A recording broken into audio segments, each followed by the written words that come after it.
Bismillahirrahmanirrahim. Assalamualaikum warahmatullahi wabarakatuh. Innal hamdalillah salatan wa salaman ala Rasulillah sallallahu alaihi wasallam wa ala alihi wa ashabihi wa man tabi'ahu bi ihsanin ila yaumiddin, summa amma ba'du.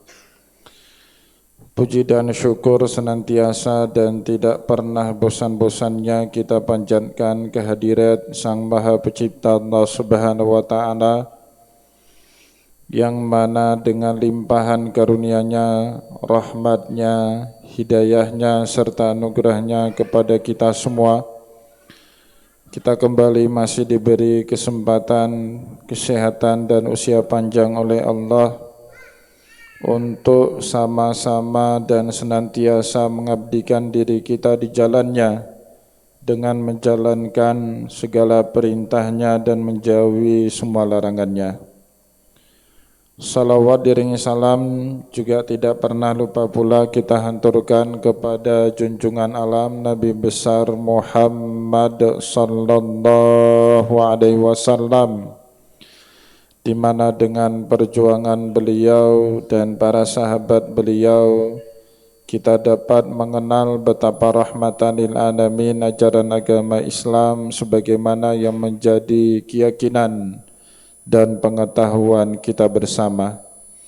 Bapak Ibu kaum muslimin dan muslimat jamaah salat zuhur yang dimuliakan Allah, di dalam kitab hadis teriwayatkan kepada kita suatu cerita dari Rasulullah sallallahu alaihi wasallam, di mana di dalam cerita itu Rasulullah sallallahu alaihi wasallam suatu hari ingin menghukum dengan cara memotong tangan seorang perempuan yang kedapatan dan terbukti melakukan pencurian.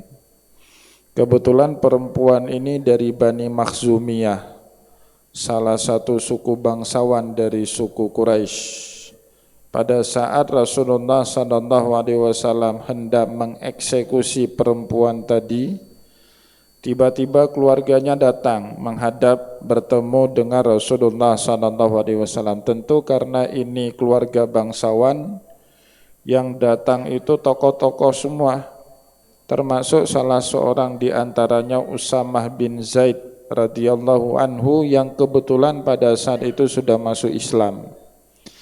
Maka kemudian Usamah bin Zaid pun berkata kepada Rasulullah, "Ya Rasulullah, masa engkau tega memotong tangan keluarga kami gara-gara dia mencuri harta bukan dari orang bangsawan? Ternyata korbannya itu orang biasa, rakyat jelata, korban pencurian dari seorang wanita bangsawan tadi."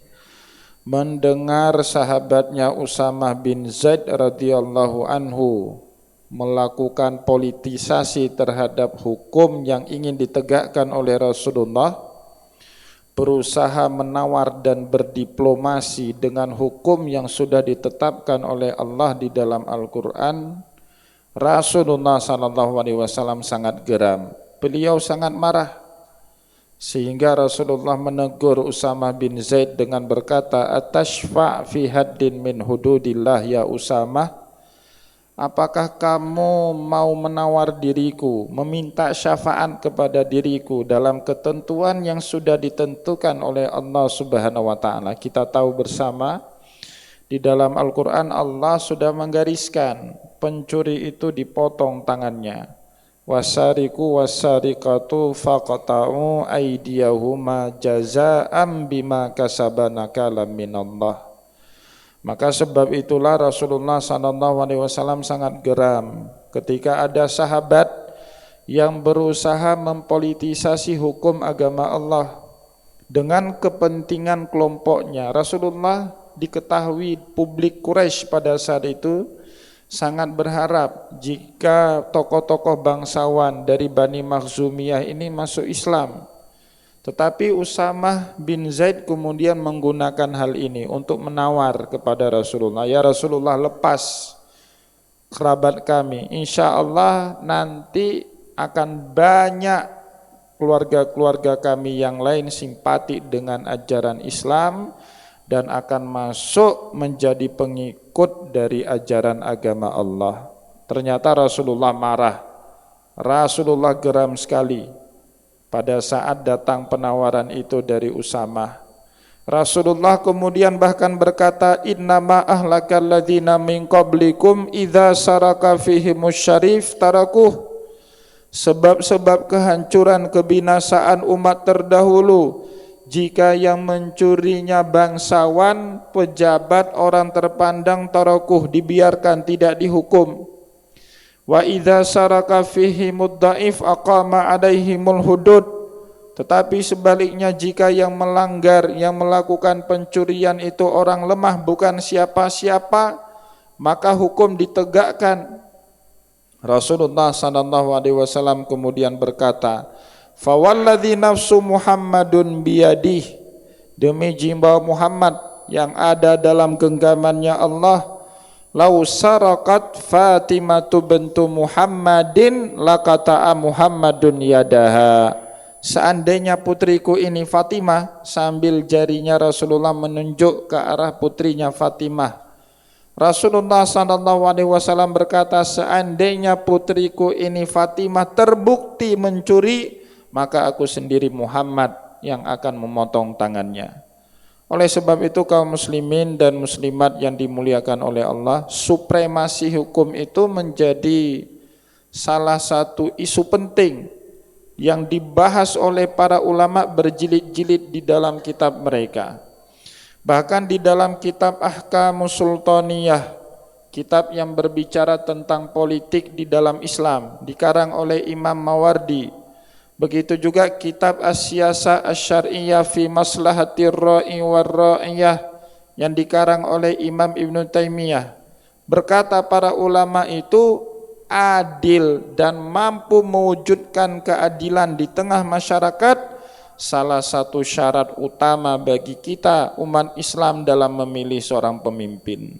Maka oleh sebab itu pada saat dua ulama itu mengelaborasi lebih lanjut makna daripada adilnya seorang pemimpin, para ulama itu berkata cukup berbahaya kalau kita memilih seorang pemimpin yang tidak pernah menunjukkan komitmennya dalam penegakan hukum. Bahkan diri mereka sendiri yang secara ugal-ugalan menabrak dan melanggar ketentuan-ketentuan yang telah dibuat bersama. Oleh sebab itu Bapak Ibu kaum muslimin yang dimuliakan oleh Allah, semua kitab siasah syariah mengatakan syarat pertama kita memilih pemimpin itu adil.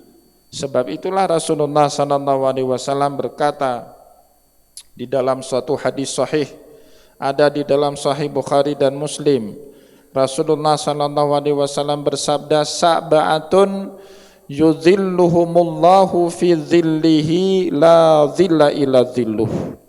Ada 7 golongan manusia kelak akan dinaungi oleh Allah Subhanahu wa taala di bawah bayang-bayangnya Allah, di mana di hari kiamat kita tidak ada penolong selain daripada Allah Subhanahu wa taala.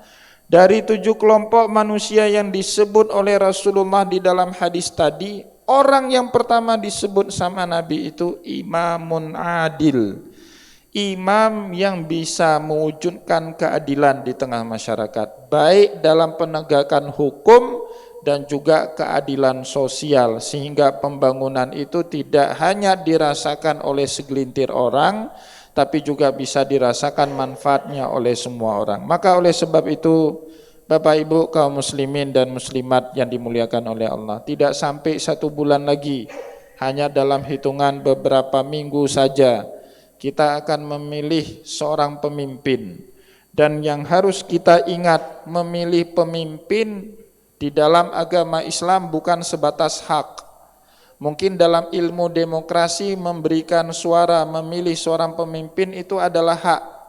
Jadi kalau kita tidak datang ke TPS, kita tidak bersalah karena tidak ada kewajiban yang kita langgar, itu adalah hak.